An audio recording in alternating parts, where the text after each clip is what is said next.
할렐루야. 한 주간 평안하셨지요? 오늘도 이 영상 예배에 참석하신 여러분을 주님의 이름으로 환영합니다.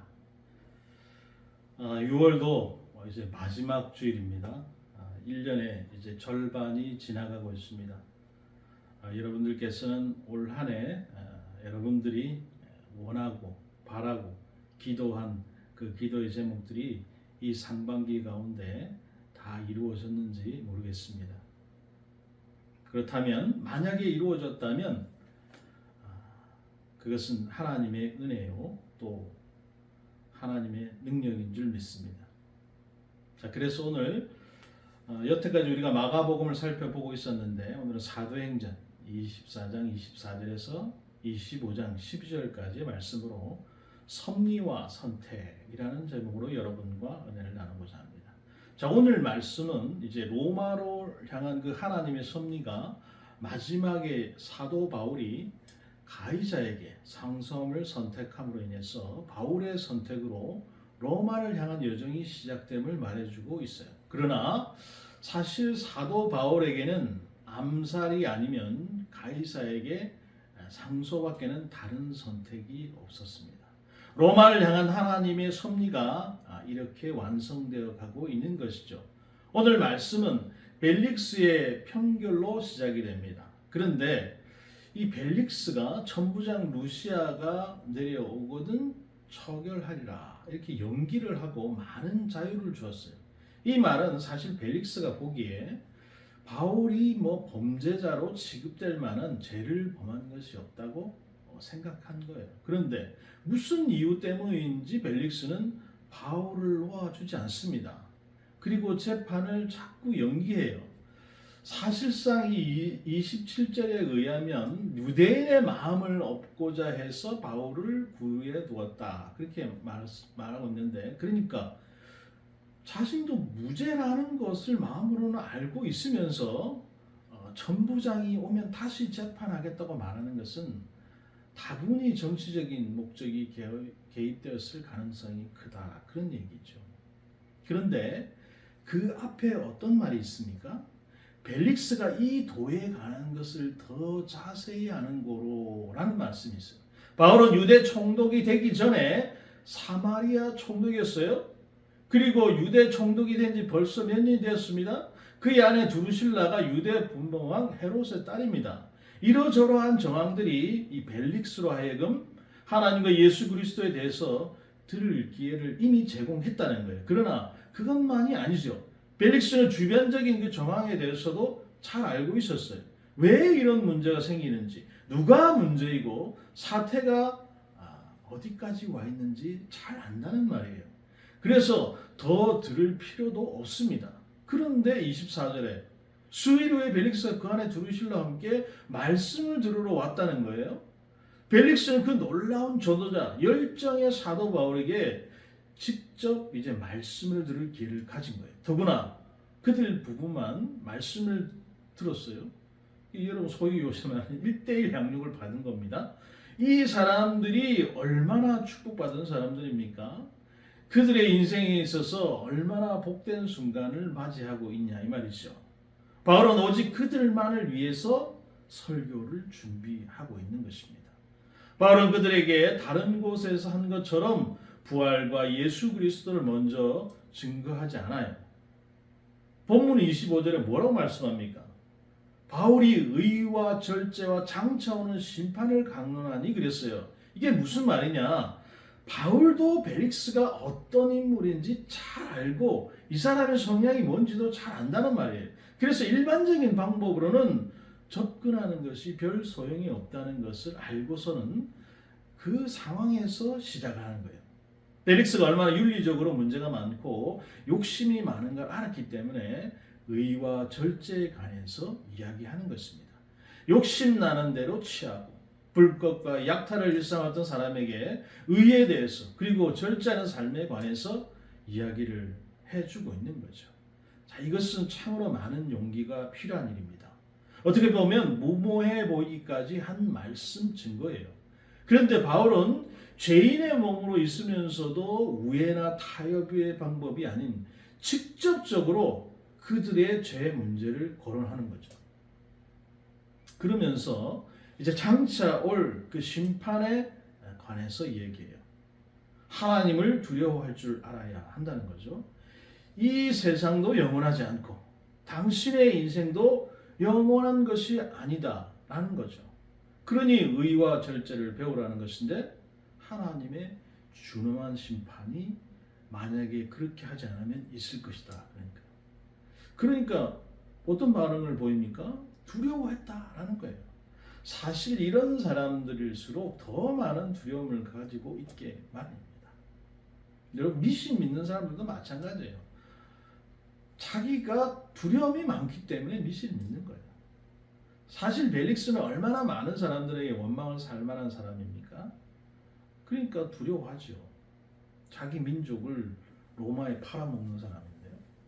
자, 다음에 기대되는 사항이 무엇이겠습니까? 그러면 회개하고 주 예수를 믿으라. 이것이 우리가 기대하는 상황인데 그런데 벨릭스가 뭐라고 말합니까?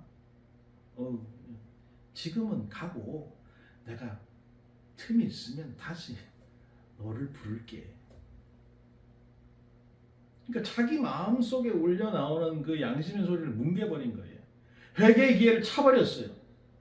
이게 얼마나 유감스러운 일입니까? 얼마나 성령을 거역하는 사람이냐 이 말이죠. 듣기만 하고 변하지 않는 사람, 얼마나 안타까운 사람입니까?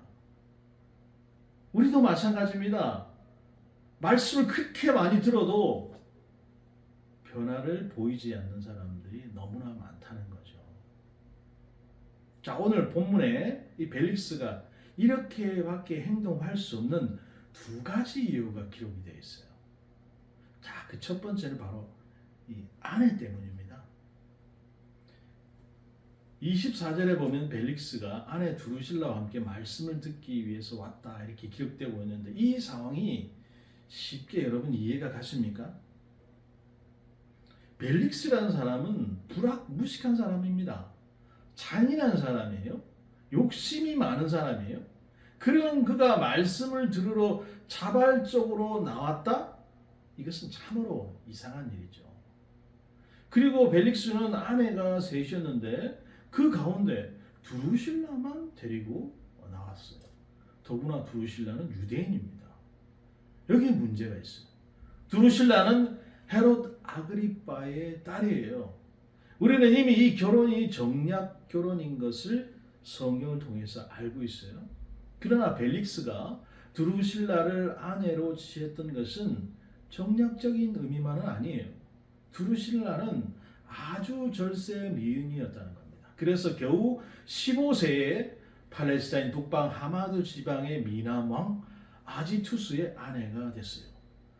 두루실라의 미모가 너무 출중해서 그 일대에서는 소문이 나 있었기 때문에 생긴 일이라는 겁니다. 그런데 총독 벨리스가 그만 이 두루실라에게 홀딱 반한 거죠. 어떤 경로로 두루실라를 보게 되었는지는 알 수 없지만 한 번 보고 그냥 푹 빠졌다는 거예요. 그래서 벨릭스가 그 특유의 수완을 발휘합니다. 마술사 하나를 고용해서 두루실라의 남편에게 이야기를 해요. 당신 이 여자하고 살다가는 제명에 죽지 못한다. 그러니까 빨리 이혼해라. 이게 한두 번도 아니고요. 몇 번 이런 이야기를 들으면 사람이 마음이 흔들리게 돼 있는 거예요. 점 보는 것이 나쁜 이유가 여러분 여기에 있습니다. 무슨 역학이 어쩌고 길일이 어쩌고 합니다만 전혀 그것과 관계없이 살고 있는 저희 그리스도인들은 그러면 전부 문제가 생겨야 하지 않겠습니까? 그러나 다 잘 살고 있거든요. 그런데 이런 말을 한번 내 귀에 들으면 이게 머릿속에 떠나질 않는 거예요, 사람이. 그래서 결국은 영향을 받는 결정을 하게 마련이죠. 그러니 뭐라고 얘기합니까? 까마귀 노는 곳에 백로 약하지 마라 그러잖아요. 한 번이라도 가서 그런 얘기를 들으면 영향을 받게 돼 있다 이 말이에요. 그래서 두루실라의 남편도 결국 이혼을 하게 됩니다.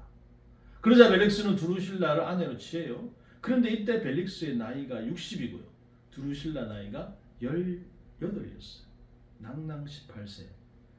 참 인간의 욕심이 여러분 얼마나 끝이 없는 것인지를 우리가 말해주죠. 이렇게 결혼을 했으니 이 젊디 젊은 아내가 얼마나 이쁘고 좋았을까요? 그래서 아내의 말이라고 하면 뭐든지 오냐 들어줄 수밖에 없다는 거예요. 그런데 이 드루실라가 바울에 관해서 남다른 관심이 있었던 것 같아요. 그래서 바울에게 말씀 듣기를 원했다는 겁니다. 그래서 벨릭스는 같이 그냥 끌려 나온 거예요. 그러니 무슨 말씀이 들어오겠습니까? 가끔 우리도 이런 분들을 만나죠. 예수도 관심이 없고 교회 예배도 관심이 없는데 내가 하도 가자고 하니까 가정의 평화를 위해서 교회에 나와준다. 그런 사람들 많잖아요.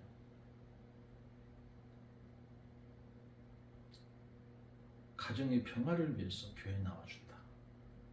또 교회에 함께 가주면 아내의 서비스가 달라지니까 할 수 없이 나와준다. 그런 사람들도 있습니다. 자, 이런 분들이 예배당에 나와서 복음을 듣고 그리스도를 만나고 구원을 얻게 된다면 얼마나 좋겠습니까? 그런데 이런 분들은 그저 멍하니 듣기만 합니다. 변하질 않아요. 그저 손님으로 왔다가 손님으로 가는 거예요. 참 안타까운 일이죠. 우리 교회는 그런 분이 없었으면 좋겠어요. 둘째는 돈 때문에 찾아왔다는 거예요. 이 벨릭스가 변하지 않는 이유 중에 하나입니다. 그것은 26절에 뭐라고 얘기합니까? 돈을 받을까 바라기 때문에 자주 바울을 만났다는 거예요. 자, 이 말은 아내가 바울을 만나고 싶어 해서 만났는데 벨릭스는 전혀 딴 생각을 하고 있다는 거예요. 자기 속셈이 있어요. 왜 벨릭스가 이런 생각을 하게 됩니까? 우리가 아는 바 바울은 재산이 있는 사람도 아니고요. 현찰을 뭐 엄청나게 가지고 다니는 사람도 아니잖아요. 근데 왜 돈을 바랄까요? 여긴 이유가 있습니다. 벨릭스는 바울이 예루살렘으로 올 때 구제헌금을 가지고 왔다는 이야기를 들었어요. 그래서 가져온 그 구제헌금 가운데 자기한테 상납할 돈이 있는가 없는가 해서 자꾸 옆구리를 찔러보는 거예요. 그 돈이 무슨 돈인가는 중요하지 않아요. 그저 돈이면 되는 거예요. 어떤 사람들이 얼마나 애쓰고 힘써서 모아보낸 돈인가, 그 벨릭스에게는 중요하지 않습니다. 그저 돈만 챙기면 되는 거예요. 더구나 가만히 보니까 바울의 입지가 탄탄하거든요. 그 바울이 사람들이 바울을 아주 좋아해요. 존경하고. 그러니 조금만 잡아놓고 있으면 혹시 구제 운동을 하기 위해서 사람들이 돈을 좀 만들어 오지는 않을까 하는 계산이 깔려요. 그러니까 한쪽에서는 말씀을 들으러 가자고 하는데 벨릭스는 무슨 생각을 하고 합니까? 어떻게 하면 바울에게서 이 돈을 좀 울고낼 수 있을까 생각을 하면서 간단한 말이에요. 이런 사람이 여러분 어떻게 변하겠습니까? 듣기는 들어도 전부 귓전으로 흘려버려요. 몸은 바울 앞에 있습니다만 그의 관심이 바울의 입에서 선포되는 말씀에 있잖아요. 얼마나 불쌍한 사람입니까? 결국 그는 소환이 되었고요. 불행한 최후를 맞이하고 말았다는 겁니다. 본문의 베스도가 총독으로 부임했다는 것은 벨릭스가 소환되었음을 말하는 거예요. 그의 소환 이유에 대해서는 가이사라에 있었던 유대인과 헬라인 사이의 그 내전과 관련이 있다는 경애가 일반적으로 우리가 알고 있는 견해인데, 즉 당시 유대인과 헬라인들 사이에 가이사라에 있었던 그 유대인과 헬라인들 사이에는 가이사라의 주도권 장악을 놓고 분쟁을 하고 있었습니다. 이 분쟁에 벨릭스가 개입하는 과정에 많은 유대인들이 희생되고 또 투옥을 당하고 재산을 약탈당했어요. 여기에 벨릭스의 그 사리사욕과 장인성이 크게 작용을 했어요. 그래서 유대인들이 로마의 대표를 파견해서 강력하게 항의를 했고요. 이것이 받아들여져서 끝내는 소환되기에 이른 겁니다. 돈만 밝히는 사람이에요. 그리고 그의 채우는 아주 비참했다고 합니다. 그렇게 욕심내고 신분 상승을 위해서 애쓰고 좀 더 많은 돈을 축적하는 것에 모든 것을 쏟아부었지만 결국 그가 가지고 간 것이 있나요? 하나도 없어요. 잔인한 사람, 회개의 길을 스스로 차버린 돈밖에 모르는 사람이라는 부끄러운 이름만 오늘날까지 우리에게 남겨져 있는 것입니다. 우리가 이런 인생을 살아서는 안 되겠죠. 자, 사도행전 25장 1절 12절은 역시 또 세 부류의 사람들이 등장을 하는데요. 우선 바울을 어떻게든지 죽이려고 안간힘을 쓰고 있는 유대인들이 있어요. 또 한 사람은 새로 부임한 총독 벨릭스를 대신해서 온 베스도예요. 자, 이 사람은 벨릭스가 소환되고 난 후에 그의 후임으로 임명된 사람인데, 그리고 그들 사이에 끼어있는 한 사람, 사도 바울이 있죠. 자, 이런 사도 바울의 모습은 마치 세상 속에 살고 있는 우리 그리스도인들의 모습과 흡사하다는 생각을 갖게 합니다. 오늘 본문에 등장하는 이 세 부류의 사람들은 각기 자신을 중심으로 움직이고 있어요. 그들 틈에 끼어있는 바울이 선택할 수 있는 길이라는 것은 그렇게 많은 게 아니었죠. 우선 유대인에 대해서 우리가 한번 생각해 보겠습니다. 24장 27절에 이태를 보내서 보르기오 베스도가 벨릭스의 소임을 대신하니 벨릭스가 유대인의 마음을 얻고자 하여 바울을 구류하여 두니라 그랬어요. 그러니까 벨릭스는 바울이 죄가 없다는 사실을 알면서도 2년 동안이나 바울을 놓아주지 않았습니다. 그저 어떻게든지 돈이라도 좀 무려낼 생각을 하면서 바울의 말을 계속 듣고 있었던 거죠. 그런데요, 처음 에베소에서 온 사람들이 예루살렘에 있었던 그 유대인들의 충동질을 해서 바울이 체포된 지 벌써 3년이 가까워오고 있습니다. 그동안 바울이 무슨 예루살렘에 해를 끼쳤는가? 그렇지 않아요. 그렇다고 무슨 전도를 했냐? 그것도 아니에요. 그런 2년 동안 아무런 이유 없이 감옥살이를 하고 있는 거예요. 여러분, 뭐 감정이라고 하는 게 이 안 보면 식는 게 아닙니까? 더구나 바울과 이들이 무슨 철천지 원수를 맺은 일도 없어요. 그렇다고 바울이 그들에게 직접적인 해를 가한 적도 없습니다.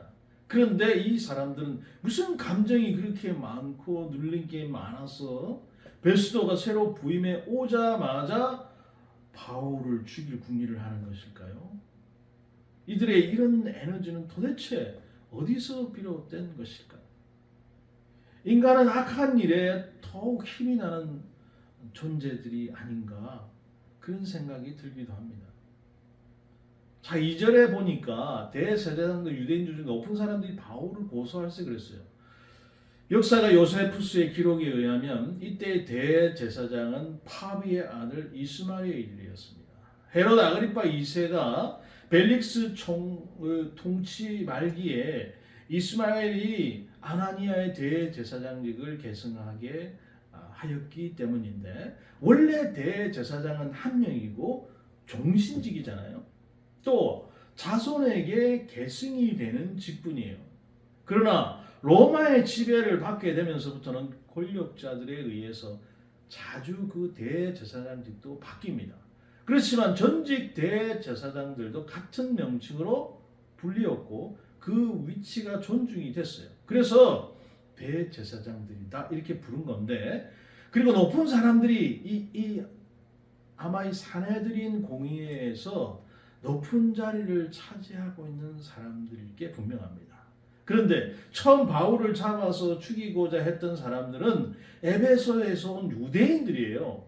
이들은 바울이 에베소의 두란노 소원에서 2년간 가르치면서 자신들에게 끼쳤던 불이익을 생각하면서 이렇게 행동을 한 거죠. 그런데 2년 전 더둘로의 송사 때도 고소자는 대제사장 아나니아였습니다.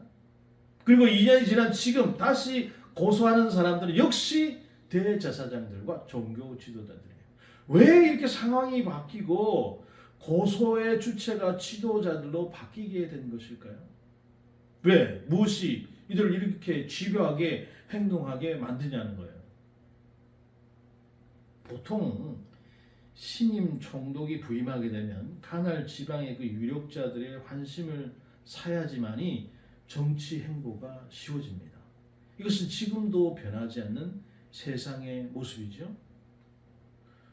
더구나 베스도는 지금 부임한 지 3일밖에 되지 않았어요. 아직 형편을 잘 몰라요.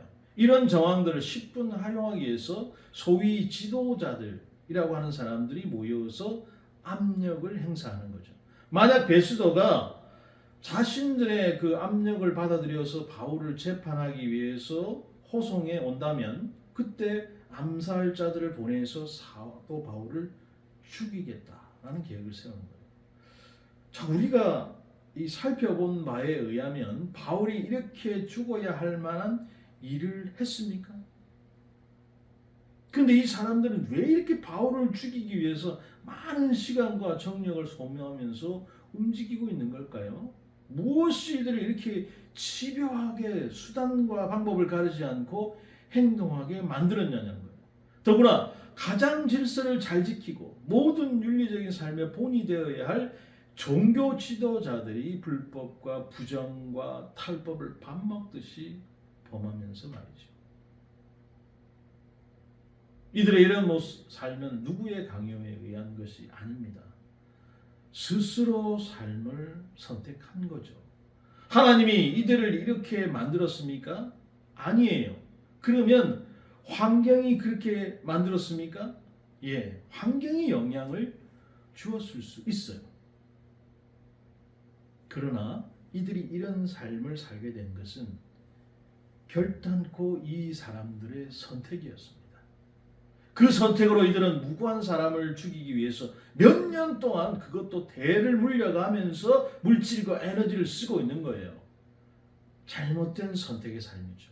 잘못된 열정이죠. 신앙이 잘못되면 가장 해로운 열정에 사로잡혀서 인생을 탕진하게 되는 겁니다. 이들은 사도 바울을 기필코 죽여야 하는 이 전염병과 같은 존재로 보았다는 거예요.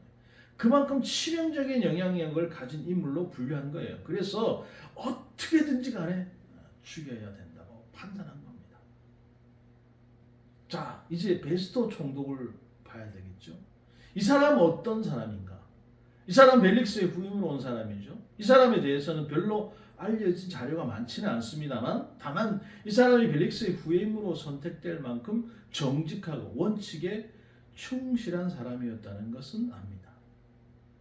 다시 말해서 로마 정부는 벨릭스에 대한 사람들의 원성이 너무 높아서 후임자를 벨릭스와는 아주 상반된 인물을 보냈다는 거예요.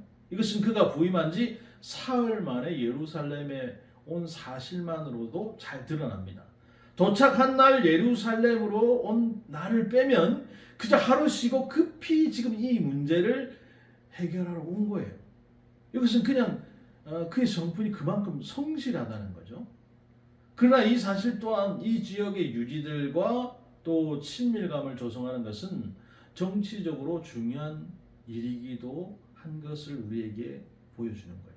어쩌면 이 베스도로서는 이 사건을 잘 처리하느냐 못하느냐에 따라서 앞으로 자신의 그 정치 행보가 피곤하냐 그렇지 않느냐가 결정이 되는 거예요. 또한 벨릭스로 인해서 흉흉해질 대로 흉흉해진 이심을 되돌려 했어요. 자, 이런 정치적인 이유들과 벨릭스 자신의 양심이 여기서 만나고 있습니다. 이 사람은 비교적 정직하고 성실한 인물이었다고 역사가 요세푸스가 말하고 있는데요. 그러나 그는 세상의 사람이요 정적이에요. 그러므로 그가 이 문제를 해결하는 방법을 관찰하는 것은 세상에 살고 있는 사람들과 그 정직과 성실이 어떤 것인지를 우리가 엿볼 수가 있는 거죠. 베스도가 예루살렘에 오자 대제사장들과 종교 지도자들은 한 목소리로 저 가이사라에 있는 바울을 다시 예루살렘으로 호송해 오자 이렇게 건의를 합니다. 이것은 이미 말씀드린 것처럼 바울을 암살하기 위한 악한 계책이에요. 그러나 베스도는 결코 호락호락한 관리가 아닙니다. 그는 유대인의 종교 지도자들에 대한 인간적 우호와 행정적인 일의 처리를 구분할 줄 아는 사람이었어요.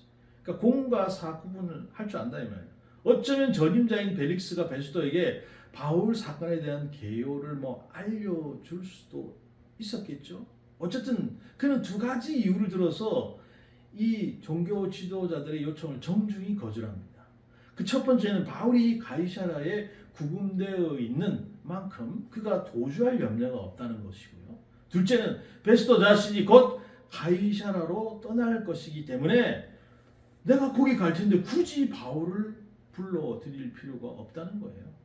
자, 여기까지는 비교적 좋습니다. 그런데 예루살렘에 대제사장들과 교제하고 사항을 파악한 후에 베스도는 바울을 재판하기 위해서 가이사라로 내려갑니다. 그리고 예루살렘에서 온 유대인들의 송사를 들었어요. 그러나 바울의 범죄를 증명할 결정적인 증언, 이걸 하나도 들을 수 없다는 거예요. 그리고 바울은 자신의 그 무죄를 변함없이 주장했습니다. 여기서 베스도는 이제 시험대에 올랐어요. 무슨 시험이요? 자신의 그 정치적인 생명과 안녕인가? 아니면 바울이라고 하는 이 별 볼 일 없는 사람의 편에서 자신의 양심을 지킬 것인가 하는 거죠. 사실 이런 상황은 우리의 그 실생활에서 그렇게 갈등할 만한 일이 아닐 수도 있습니다. 베스도 입장에서 보면 꼭 바울의 말이 진실이 아니라고 해버리면 전혀 문제가 없다 이 말이죠. 자기 양심만 버리면 되는 거예요. 그러나 매사 이런 식으로 생각하고 결정하는 것은 양심이 증거되어 마음이 편치가 않은 거죠. 그래서 이런 사람들은 이중적인 고통을 당하는 것입니다. 양심이 송사하는 고통과 또 주변 사람에게 미움받는 고통이죠. 어쨌든 베스도는 재판석상에서 뭔가를 결정해야 합니다. 선택의 기로에 서 있어요. 그러나 이 선택은 밖으로 드러난 선택이 아닐 수도 있어요. 베스도 자신의 마음속에서만 일어나는 일일 수도 있다는 겁니다. 이제 베스도는 바울에게 제안을 하죠. 네가 예루살렘에 올라가서 이 사건에 대해서 내 앞에서 신문을 받겠느냐? 자, 여러분 이 말을 원래 누가 했던 말인가? 대제사장들과 종교 지도자들이 원했던 거예요. 그래서 누가는 그 앞에 유대인들의 마음을 얻고자 하여라는 단어를 붙여놨어요. 우리는 여기서 베스도가 바울을 포기하고 정치적인 행보를 선택할 것이라는 것을 어렵지 않게 알 수 있습니다.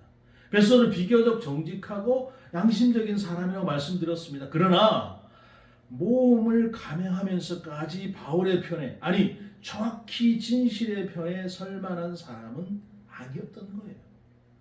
우리는 이 사건을 보면서 우리 역시 베스도와 같은 입장이었다면 같은 결정밖에 할 수 없다는 생각을 하게 되는 거죠. 지금 자신은 이 지역 총독으로 부임한 지 불과 10여일밖에 지나지 않았어요. 이 지역을 말씀 없이 잘 통치하려면 대제사장들, 종교 지도자들의 도움이 절대적으로 필요하죠. 그러면 어떻게든지 그들의 편에 서야만 하는 거예요. 당시 예루살렘 많은 그리스도인들이 있다고는 하지만 이들과 비교할 수는 없는 일입니다. 그래서 베스도는 바울을 유대인들에게 넘겨주려고 했던 거예요. 학자들은 구절이 바울을 사내들인 공의회에 넘겨주고 그들이 결정하게 하려는 의도가 있었다 이렇게 말하고 있는데, 자, 그리고 이것은 뒤에 이어지는 바울의 거절에서 더욱 명백하게 드러나는 일이기도 합니다. 그러니까 정치가 베스도의 라는 사람의 한계는 여기까지인 거예요. 정확히 말하면 세상에서 살고 있는 사람, 성령의 지배가 아닌 양심의 법에 송사당하는 자연인의 한계 딱 거기까지라는 거예요. 이것이 베스도의 선택입니다. 이 일은 베스도에게 있어서 가장 아주 작은 일일 수 있어요. 어쨌든 선택의 기로에서 베스도는 자신의 유익을 위한 선택을 한 거죠. 자, 그렇다면 마지막으로 볼 바울은 어떤 결정을 하는가? 문제는 바로 이런 사이에 누가 끼어 있는가? 바울이 끼어 있는 거죠. 그리고 이런 세상 가운데 그리스도인은 우리들이 끼어 있습니다. 바울이 선택할 수 있는 가능성은 그렇게 많은 것이 아니에요. 벌써 3년이 지났습니다. 천하가 좁다고 다니면서 복음을 증거하던 사도 바울이에요. 그가 아무런 이유도 없이 죄인이 돼서 벌써 3년을 보내고 있어요. 바울의 마음속에는 벌써 순교를 작정하고 있는지도 모르겠어요. 그러나 그 순교라는 것이 그저 무기력하게 정의가 아닌 것에 무릎 꿇고 죽어가는 것을 의미하는 것은 아니다라는 사실을 바울도 너무나 잘 알고 있습니다. 그러니까 우리가 순교라고 얘기를 하는데 의미 없이 그냥 자신의 목숨을 내놓는 사람들이 있어요. 옛날에 뭐 무슨 교회에서 가지 말라고 하는데 굳이 선교를 그 위험한 데 가서 목숨을 희생당하고 그러면서 그걸 순교라고 이야기했잖아요. 여러분 그게 순교가 아닙니다. 순교는 얼떨결에 그냥 죽는 게 아니에요. 분명한 의식을 가지고 선택하는 성도의 최후의 선택이 여러분 순교입니다. 그래서 사도가 뭐라고 말씀합니까? 내가 불의를 향해 무슨 사죄를 범하였으면 죽기를 사양치 아니할 것이나 이 사람들이 나를 성사하는 것이 다 사실이 아닌데 누구든지 나를 그들에게 내어줄 수는 없다. 이게 무슨 말입니까 이게? 바울은 이미 베스도가 자신을 그들에게 내어줄 것이라는 사실을 알고 있었다는 반증이 아니겠습니까? 너 나 저 사람들한테 내줄 거잖아. 그러나 이런 죽음이 옳은 것이 아니라는 것을 바울이 알아요. 거짓과 불의 앞에 무기력하게 무너지는 것은 믿음도 순교도 아니라는 겁니다. 바울은 이미 한번 자신을 살해하려고 하는 그 음모를 들은 기억이 있어요. 그러므로 베스도의 제안이 어떤 의미를 가지고 있는지 이미 알고 있었을 거예요. 이번에는 호의도 없을 거예요. 그렇다면 예루살렘으로 내가 가는 동안에 살해당할 것이 뻔하다라는 거죠. 그러므로 다시 예루살렘으로 가는 것은 무의미한 일이었다는 겁니다. 그래서 마지막에 히든 카드를 꺼내죠. 바로 가이사에게 호소하는 겁니다. 그것이 현재 바울이 처해 있는 상황에서 할 수 있는 최선의 길이었다는 거예요. 자기를 포기하지 않고 끝까지 최선을 다했다는 겁니다. 로마도 여러분 보아야 하리라는 이 소망을 아직 포기해서는 안 됐다는 거예요. 왜냐하면 주님이 바울에게 맡기신 사명이 있잖아요.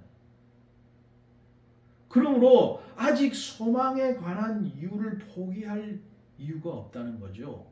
당시의 형제는 내려왔지만 아직 내려가 정신 이상을 일으키기 전이었습니다. 우리는 여기서 사도 바울이 될 대로 되라지 식의 결정이나 뭐 완전히 소망을 포기하는 결정을 하지 않았음을 주목해 봐야 되는 거예요. 그런 이 순간 가이사에게 상소하는 것이 가장 최선의 방법이다. 다른 선택이 없다라는 거죠. 우리는 여기서 바울이 가이사에게 상소하는 것을 선택하는 것으로 그의 선택이 끝나지 않았음을 보게 되는 거예요. 물론 그 선택으로 공경에 처하게 되었지만 여전히 선택은 계속되고 있습니다. 그 계속되는 위기의 선택 속에서 사도 바울은 최선을 다해서 나가는 거예요. 그러니까 결국 이 섭리의 끝에 인간의 선택이라는 중요한 주제가 남아있음을 우리는 보게 되는 거죠. 여러분 하나님의 섭리는 인간의 선택과 상관이 있습니까? 없습니까? 상관이 있어요. 그래서 오늘 하나님의 섭리가 진행되는 우리 삶의 여정에 여전히 우리가 선택해야 할 목도 있다는 것을 우리는 알게 되는 거죠. 그러니 여러분들은 무엇을 선택하시겠냐는 거죠. 하나님의 그 섭리 가운데 매일매일의 삶에 우리가 선택을 하고 결정을 해야 되는데 여러분들이라면 어떻게 하시겠습니까? 바른 선택, 올바른 선택을 해야 되겠죠. 오늘도 내일도 모레도 우리는 저 천국에 갈 때까지 선택을 합니다. 그런데 그 선택이 세상 사람들과 똑같은 기준의 선택을 하게 되면 벨릭스와 같은 일을 당하게 된다는 거예요. 사랑하는 성도 여러분, 오늘 이 거룩한 주일에 우리가 올바른 선택을 하고 또 하나님의 섭리를 이루는 그 선택을 하시는 여러분들이 다 되시길 바랍니다. 그래서 여러분의 삶의 여정에 하나님의 그 섭리가 온전히 임하게 되기를 주님의 이름으로 축복합니다.